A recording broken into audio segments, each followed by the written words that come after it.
안녕하세요. HLB 자회사 엘레바가 아필리아 공급 계약 체결했다는 뉴스 기사가 나왔는데요. 어디랑 했느냐? 바로 아랍에미리트의 제약그룹 타이바 파마와 공급 계약을 체결했습니다. 그래서 어디에다가 이제 독점 공급을 하느냐? 중동이랑 북아프리카 지역에다가 합니다. 이걸 합쳐가지고 메나라고 부르게 되는데요. 메나란 뜻은 미들 이스트 앤 노스 아프리카라고 되어 있으니까 바로 중동, 북아프리카의 영어 약자를 앞글자만 따가지고 한 겁니다. 그래서 메나인데 지도를 보면은 여기 보이듯이 이쪽 파란색 부분이 바로 일반적으로 메나 국가로 인식이 되는 부분입니다. 이렇게 북아프리카, 중동 이렇게 있고요. 그 다음에 가끔 여기 요것들도 뭐 일부러 인식이 된다고 합니다. 그래서 이번에 계약한 타이바는 UAE, 오만, 사우디아라비아 같은 이런 중동 지역, 아프리카에 요거 전문 의약품을 공급하는 다국적 제약 그룹입니다. 그래서 여기 메나에 있는 나라 목록에도 보면 여기 사우디아라비아가 있고 아랍에미리트가 있고 오만이 있고 뭐 여러 가지 이제 뭐 이라크도 이집트도 있고 이제 기업 국가들이 있는 걸 알 수가 있습니다. 그다음에 추가적으로 이제 타이바랑 적절한 계약이었다고 생각하는 이유는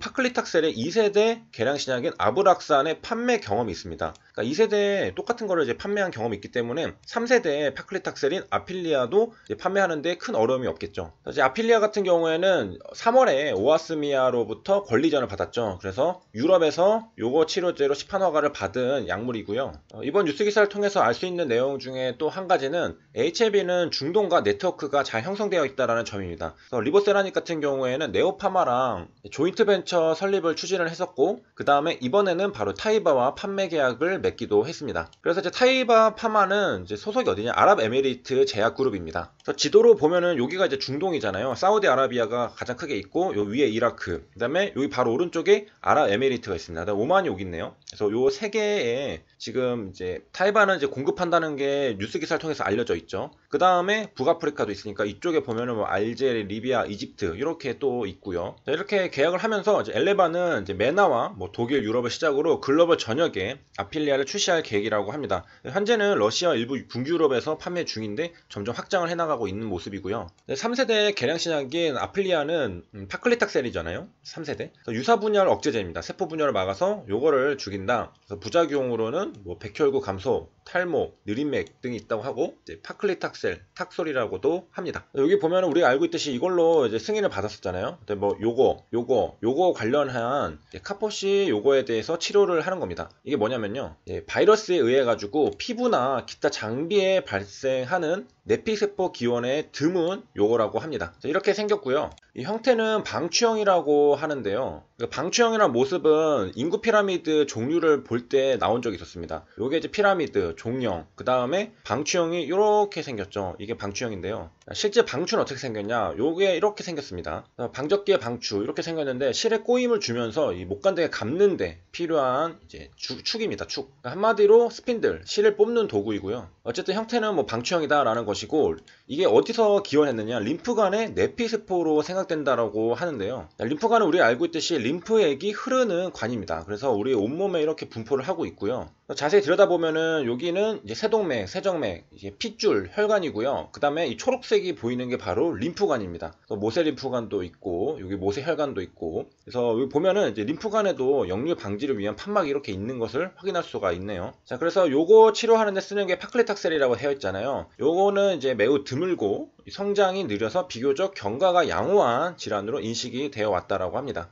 증상은 여기 있듯이 뭐 피부에 붉거나 자주색을 띠는 반점, 뭐 결절의 형상으로 나타난다고 하는데 결절이라는 것은 또 뭐냐면 우리 피부에 이제 돌출된 게 있는데 이게 사라지지 않고 지속되는 경향이 있는 겁니다. 이렇게 생겼고요. 정리를 하면은 요거는 이제 피부에 뭐가 난다 그러면은 이제 의심을 해볼 수 있고 파클리탁셀로 치료를 한다. 그래서 이제 파클리탁셀은 또 알칼로이드 계통의 약제라고 적혀 있죠. 알칼로이드는 질소를 함유한다고 생각을 하시면 되겠습니다. 그리고 이제 대부분 염기성을 띠고 있기 때문에 식물로부터 추출 용이하다고 하는데 그래서인지 초기에는 식물 유래 화학물질, 그러니까 질소를 포함하고 있는 식물에서 발견된 화학물질을 총칭했는데 이제는 자연적으로 존재하는데 질소를 포함하는 물질이면 알칼로이드라고 이제 하게 됩니다. 한마디로 알칼로이드 하면은 질소를 가지고 있구나 라고 생각하시면 되겠고요. 요거가 바로 이제 포유동물 신경계에 작용하거나 그다음에 요거랑 요거 성장을 억제하는 그런 기전을 가지고 있습니다.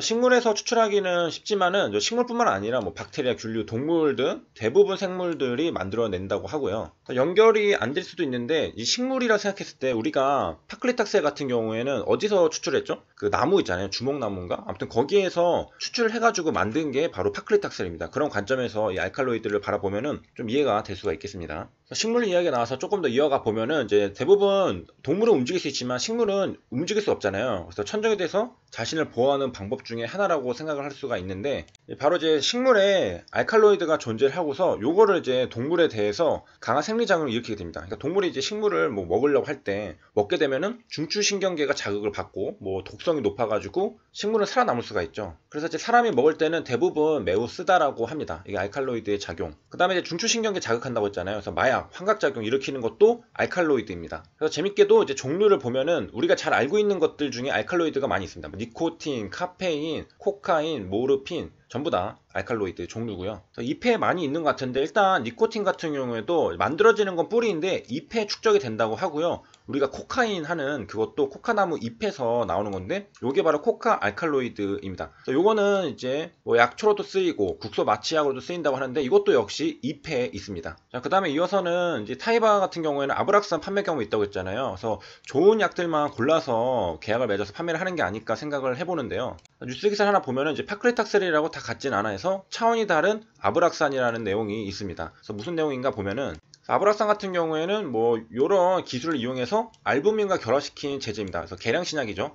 그래서 요게 기존의 파클리탁셀도 종류가 많잖아요. 그 기존 대비 정상세포에는 적응 영향을 주고 요거를 집중적으로 작용을 해서 더 많은 치료 성분이 도달할 수 있게 하는 게 특징이라고 합니다. 그러니까 개량됐으니까 더 업그레이드 됐다라는 거죠. 그래서 여러 가지 임상시험들에서 성과를 좀 낸 게 있는데 보면은 기존 파클리탁셀이 임상적 유용성을 보이지 못했던 이 전이성 요거에서도 전체 생존기간 OS를 2.1개월 연장시켰다라고 합니다. 현재 이제 해외에서는 어떻게 쓰이고 있느냐 물어봤는데 2013년에는 미국 FDA로부터 요거 승인을 받았습니다. 그리고 나서 이제 표준 치료제로 자리매김을 했다.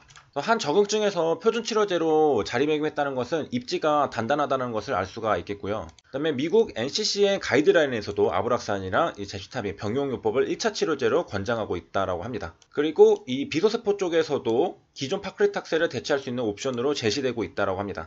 그 다음에 이제 기존 파클리탁셀이랑 비교를 해보면은 이제 가용화제가 다른 것도 필요했는데 얘는 없어가지고 그로 인한 부작용이 없다라고 하고, 그 다음에 투여 시간도 기존 파클리탁셀은 3시간 이상이었는데 30분으로 단축을 해서 투여 편의성을 높였다고 합니다. 그래서 이런 장점이 많은 아브락산을 이제 계약을 해서 판매를 한 경험이 있는 거잖아요. 그래서 좋다고 싶으니까 타이바가 계약을 한 거라고 생각을 할 수 있는데, 그런 관점에서 봤을 때 오아스미아로부터 권리전을 받았던 요 아필리아도 타이바가 꽤 괜찮은 개량 신약이구나 생각해서 계약을 했을 가능성도 있습니다. 그리고 이제 난소 쪽에 관련된 거잖아요. 그래서 보면은 유전적인 요인도 있습니다. 그래서 BRCA1, 2가 있는데요. 요게 있으면은 70대에 걸릴 위험이 40에서 50% 정도로 매우 높다라고 합니다. 그 다음에 이제 걸린 사람, 이 환자들을 이제 검사를 해보니까 9%에서 이 유전자가 발견이 된다라고 합니다. 이제 이상으로 HLB의 엘레바가 아필리아 공급 계약 체결을 중동이랑 북아프리카죠. 여기에 독점 공급을 했다는 내용을 알아봤습니다.